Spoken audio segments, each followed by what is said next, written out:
All right, thank you once again for joining us today at Igbo Media. I send the bike Odiru Nama. I say na Oya Duru Nama na Eke, Duru Nama na Odia, Dukwazeru Nama na Afọ. Ozaya no nke ndị Igbo jibiri na Oya dịrị na Igbo na mma. Dịka isi wee na-ewetara nya bụ ozi gbasịta maka ihe na-eme na the Igbo community na ebe dị iche iche n'obodo anyị nọ n'ime ya. Ọnụnụ ka o si ada. Anyị wetakwelu unu ya bụ ozi gbasịta maka a news on politics n'ihe na-eme n'obodo anyị nọ n'ime ya dị iche iche dịka unu si anụ n'iru akwụkwọ ya bụ ife ka anyị chịkọrọ ọrụ na-ewetara unu ya na Igbo Media. Anyị wee na-asị ọbụna nke ụbọchị gị na-esoro anyị kaba arụ ka ịgbasa ozi a ka o rute ụmụnne anyị ndị ọzọ ntị dịka ị na-eji ịnụ nnukwu ihe nke anyị ji maka ya wee bịa n'iru akwụkwọ. Anyị ga-echa ya bụ ife gị tinyekwela anyị alụ nke gị ife iche gbasịta maka ya bụ ife ndị a niile ịnụ n'iru akwụkwọ ụbọchị uruchi nke taa. Ngwanụ ka anyị gosi unu ya bụ ihe anyị ji maka ya wee bịa. What has been at the forefront of the minds of Southeasterners is Mazi Nnamdi Kanu going to be released? That question came up during the presidential visit. It has come up during various interviews that we've conducted across the Southeast region. So I'd like to come to you, Ada Biafra. What do you make of this? Do you think that Mazi Nnamdi Kanu would regain his freedom under this present administration? Yes, as long as Nnamdi is still alive. And as long as Biafrans are still in Nigeria, Nnamdi will be released. For the great Chukwu Okike Abiyama that made Nnamdi Kanu and made him a Biafran is with him wherever he is. And he will not leave him until he's released. I am optimistic, very, very, very optimistic that he will be released. Under this government, Nnamdi will come out. What makes you so optimistic? Number one is that he's still alive. He's not dead. And number two is that Nigeria is still Nigeria. And number three is that God still kept some people in this territory that is called Biafra. And number four is that though we are Nigerian citizens, we are still indigenous people of Biafra. God has not left us. And there was an election. And both the Igbos, the Biafrans, the Nigerians, the Hausas, the Yorubas, the Fulanis, they partook in the election that brought what is his name? Emilokon, President Tinubu into power. And I know that Tinubu is president to all. So Nnamdi will come out. All right, let's come to you now, Igwe. Do you agree with what we've heard from Ada Biafra this morning? And what do you think Nigeria has learned from the events of the Nigerian Civil War? Has Nigeria, in fact, learned anything? Well, I'll come from this perspective. Let me go back a bit. Biafra as a word, as a right. People should understand that it's not a creation of war. It's always been there. We have the right of Biafra, right of belief. These are people, common people from common backgrounds, though our tongues might differ. But Biafra is not a creation of war. Whether anybody removes it from the plan or not, it's not about war. So Biafra is there. Now, coming to your question directly, Nnamdi Kanu ought to have been released. Not whether I'm optimistic of whether he would be released. He ought to have been released because even the apex court in the country had made a pronouncement that there was no prima facie case as far as he was charged. Ordinarily, he should have been released. But because the law isn't really operating, not within this regime anyway, he was still in incarceration and new charges coming up while he was being detained. He had already been discharged of all he was charged of. He shouldn't have continued to be there except he had committed any other offense. You know? So, having said that, I so much believe that this regime should be able to release him, should be able to look at the advantages of releasing him to calm soothe the nerves of people. I keep telling people, and I pray God that He will help me, don't push your people to a level they will begin to think safer dead. You know, I don't know how many of you that read a number of James Hadley Chase. There was this book he wrote which I read, Safer Dead. When you push people to begin to think that they are better dead than living, the security situation is always so difficult to manage.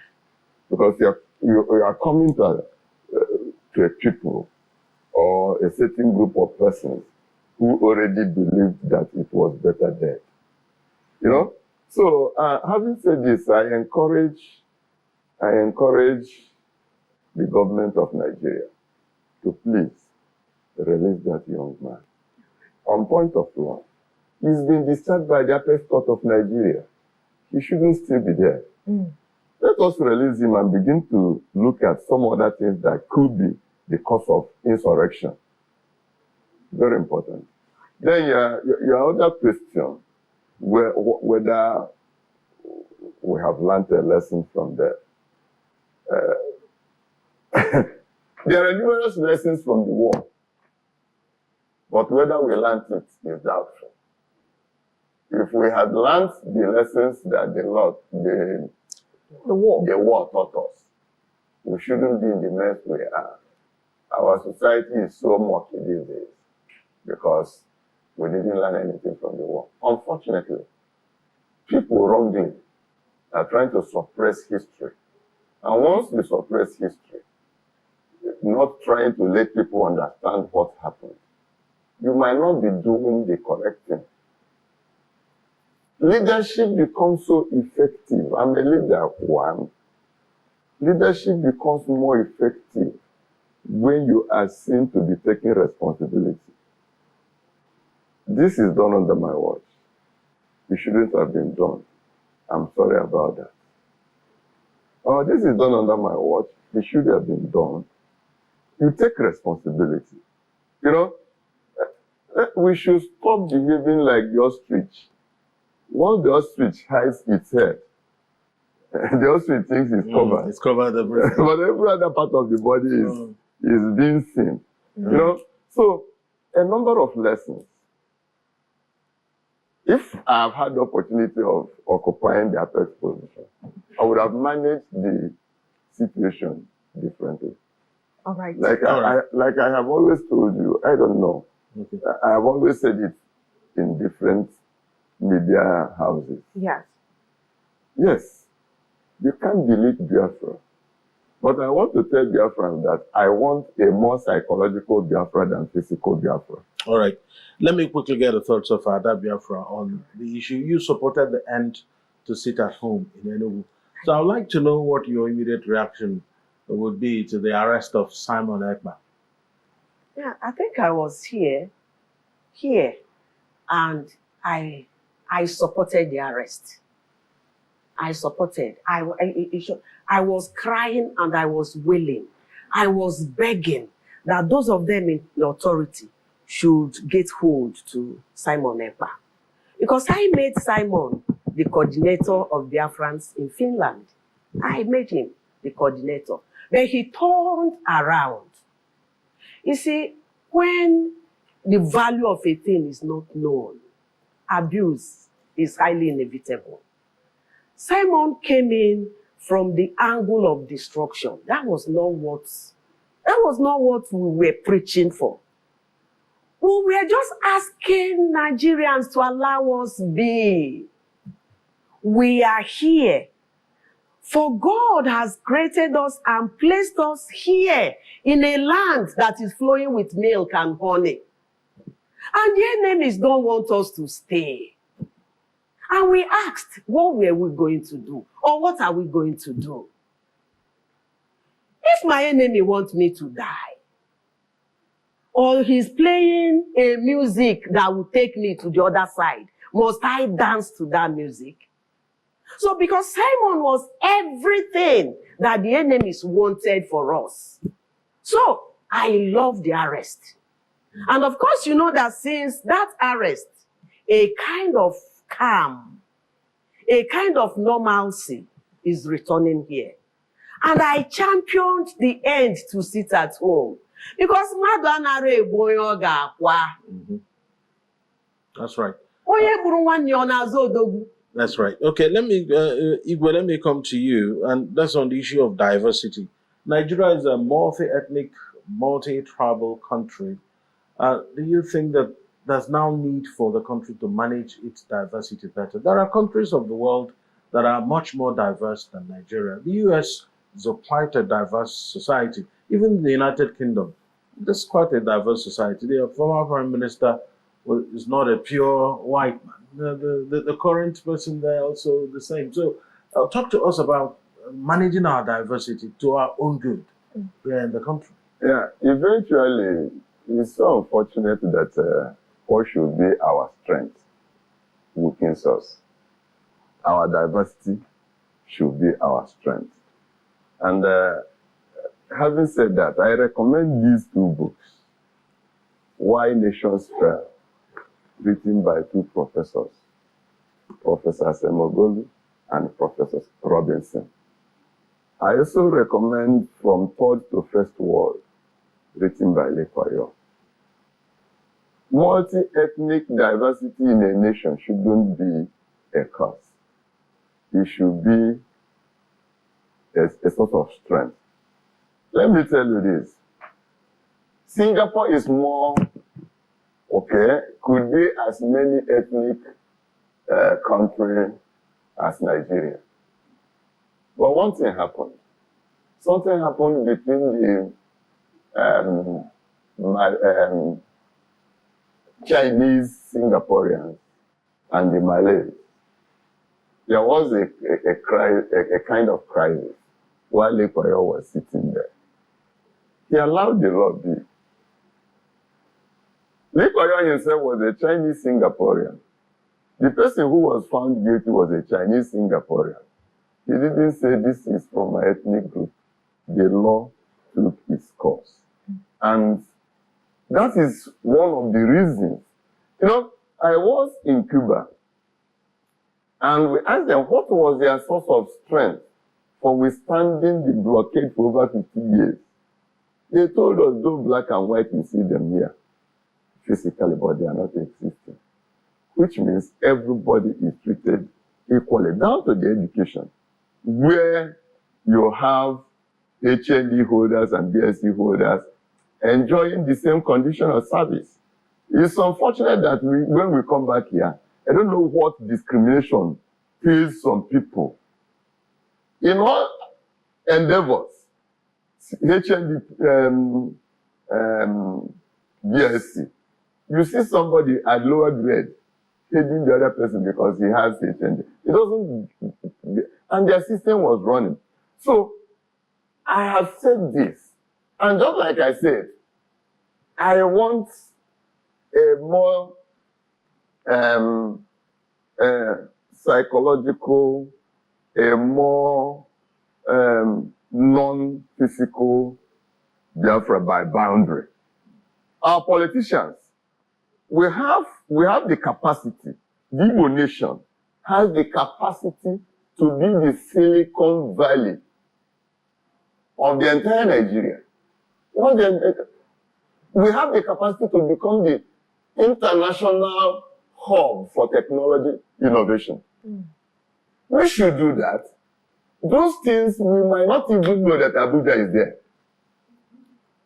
It's a possibility. When you say psychological Biafra, could you provide more clarity? Because I would really like Ada Biafra to react to that idea. Let me tell you what I mean by psychological Biafra. If you get America, America is almost 52 countries as big as Nigeria under one leadership.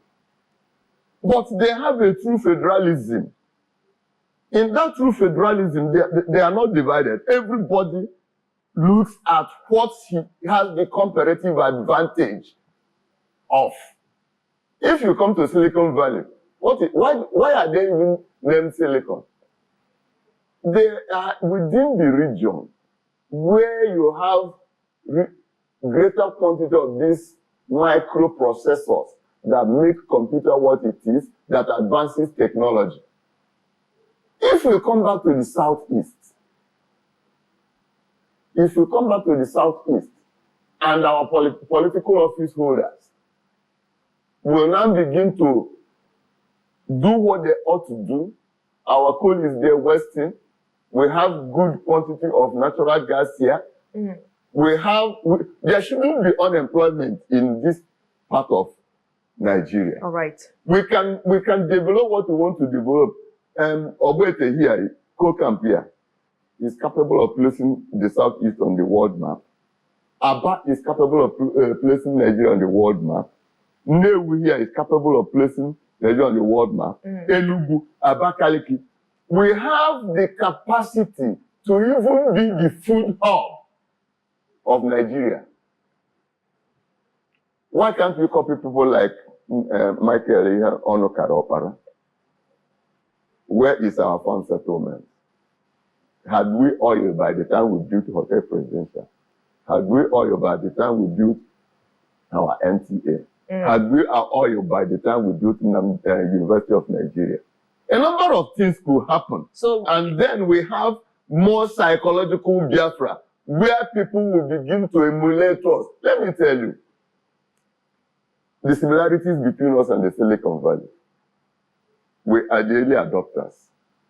We believed in shared prosperity. Oye Feze is a lawyer.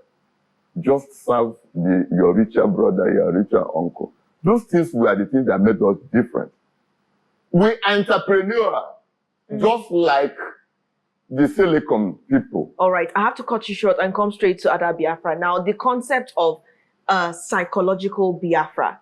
What do you think about that concept? Basically, if I'm getting you correctly, Igwe, where we start to see ourselves as trying, not a physical Biafra, so to speak, but we try to progress. Not Biafra created by definite boundary. Not by definite Biafra boundary. that people will envy to become part of. And take along with them wherever Yeah, they go. take along with them. All they right. can come back for what we can do. All right, Ada Biafra, your response. It's all right. You see, what Igwe is trying to tell us is only obtainable when you are in a conducive place, when you are in a place that you are welcomed.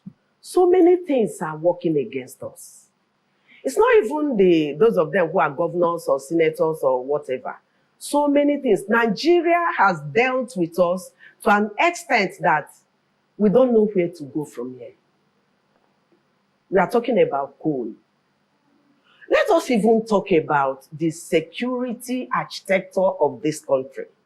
Do you know that my brother, who is the governor, cannot do anything with whosoever that will be the commissioner of police of Enugu State? He will just be in that his tiny office, and the commissioner will be appointed from Abuja, and the commissioner will come to him and tell him, Oga, I have been appointed to come here. To the extent that if there is any security issue in that my tiny local government, Uzuwa and the local government, the governor cannot move the commissioner of police to go to Uzuwa and take action, excepting if that order, the command is coming from the federal. What are we talking about? We are a conquered territory. If we don't know, let us know. We are conquered. All right, but Ada Biafra, sorry that I'm cutting you short. Okay. So that because part of the discussion we are having is also for the benefit of posterity. All right. So so there are things. There are things. Yeah, you will. Excuse me, just 1 minute. Yes. About what my sister said. Yes. Let me tell us that I had always said, though I love what you said, that you never acquiesce to violence. Let me tell you this. I have been one person. I've said it in this studio. I had said it in several radio houses. If we become more psychological, not attacking the image and ego of some people. That's right. It will become, because when you open your mouth so wide, attack people's ego, That's right. say what you shouldn't have said, let me tell you, a good leader should be able to be calm under the pressure or fire of pressure or pressure of fire. That is A true. good leader should be quite calm. The people you are leading shouldn't see obvious worry in you. You must be showing them that you are courageous. And what am I saying? We could come together like we have been saying it. They have even started hearing it. By now, if we had worked together and we are talking about decentralized security architecture, I've been one person who has said this several times. What do we mean by restructuring Nigeria? This is the thing we have to be asking for. Because even when they were talking about an Igbo president, I told them with the present political architecture, the Igbo man will be more frustrated. He will use much of the money he will use to do what he ought to do lobby. All right. You get the thing? Yeah. So my sister and my brothers who watch us here, yes, by birth, I have no choice. I am a Biafra. But what Biafra do I want? I want a Biafra that will be as progressive as we are over the years. Yes, and that's the point I'm making. By always complaining about what isn't working, is that the way forward? No. What can we do? That is not. What can Ndi Igbo do to actually make their situation better instead of blaming every other person but never taking responsibility for things that go wrong under their noses? We have to take responsibility. That is true. And that is what we've been agitating. Let us take over this territory politically. If I go into election, I want to be the governor of Enugu State. And people who have the same spirit like me come and vote me in. I will begin to listen to them, to do those things that all of us have been advocating for. And not that somebody, because Biafra we talk about is a spirit, just like what you are saying. The spirit of a Biafra man is that of that entrepreneurship that you are talking about. I don't know if you understand. But thank God that Peter Mba has come. And he's trying to show us that it is possible. I don't know if you understand. I do, my sister. I am coming. When you say let us take over this area politically. Politically. We are in charge politically, but do we have the political will? We are not in charge politically. So who's stopping? We are not. Who's stopping Ndi Igbo from taking charge politically? It is the mentality, the mindset. It is the mindset that came with that war. It is, well, we are not like this before the war. We should know where our problem started. An average Igbo man was not like this before the war. Do you know that before the war, you are my brother. I cannot father a child. You will sleep with my wife. We will arrange you sleep with my wife, and my wife will bear me a child. And no ear will ever hear of it. I don't know if you understand. But after the war, we were reduced to nothing. A situation where when you have 20 million, 30 million, you will be given 20 pounds. Was that not right?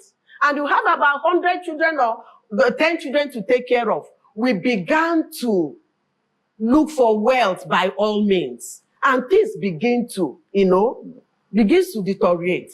But we have lived too long in that state. Yes. That we should come back. And coming back is what you guys are doing. You are bringing us together. Because remember that they even say that pen is mightier than sword. Not to talk of.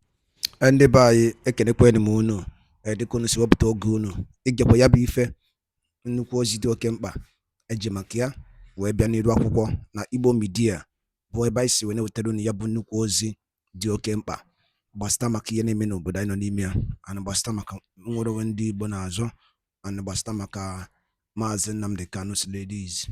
Dikin Riyawana Wakuni Rakuko, Kefi will you no donkey.